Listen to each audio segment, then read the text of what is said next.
Don Old Trump is starting to make appointments to his administration, and so far, it's everybody's worst nightmare. That Trump 2.0 will be Trump without guardrails, demented Donnie with no one to stop him from going nuclear. Literally. In an interview with Living Corpse Andrea Mitchell, former CIA Director John Brennan expressed his concern that President-elect Donald Trump will appoint people who will burn relationships with international leaders. And that's not even his worst fear. We're going to unpack all the mayhem that Trump could unleash diplomatically and in terms of national security. But first, it bears repeating that Trump is the guy who asked his Secretary of Defense to have the U.S. military fire on protesters engaging in Black Lives Matter protests. And when he was rebuffed, said, well, can't you just shoot them in the legs? And now he's going to be given access to the nuclear codes yet again. And even worse, unlike last time, Trump cannot run for office again. Now, I'm not saying he won't try and hold on to power. Of course he will, if he doesn't die of a heart attack first. And frankly, if Vegas were to take odds on that, they'd make a fortune. But the point is this. In Trump's first term, he spent an enormous amount of time campaigning, even during his first 2 years. The benefit of all that campaigning is that he wasn't busy screwing up the country. He was too occupied trying to walk down stairs and sip water without spilling. Now, there's no point in campaigning. There's no distractions to pull him out of the Oval Office on a regular basis. We're really stuck with him. The only hope we have is that his ego will crave the kind of mass adulation that only a rally can provide. So there's a glimmer of a possibility, but certainly not on the scale of his first term.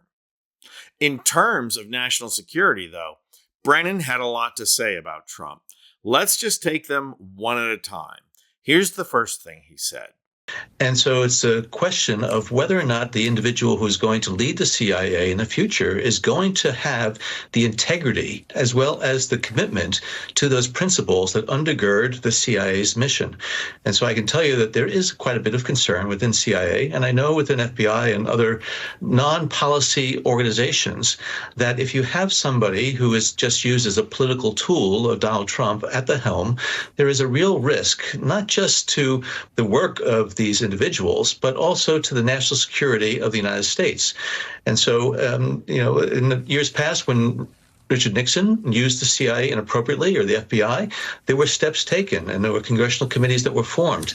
I am hoping that our congressional oversight committees, both in the House and the Senate, will take their responsibility seriously. And if Donald Trump puts somebody at the top of the agency and other organizations, it really, I think, could be disastrous for our national security. Okay, yeah. So Brennan is hoping that a Republican Congress will exercise oversight. We're doomed. So there is concern, and I know that the CIA officers who serve overseas around the globe, as well as in headquarters, want to make sure that their mission, their responsibilities are going to continue to be able to be carried out without political interference, because the last thing we need in this country is a politicized intelligence and law enforcement agencies. This is something that I think is, we just undermine our national security in a very fundamental, profound, and in a very, I think, immediate way. So more hope that being politicized doesn't impact in a profound way. You mean like trying to use intelligence to blame the madman Saddam Hussein for 9/11? It seems Republicans have a track record here.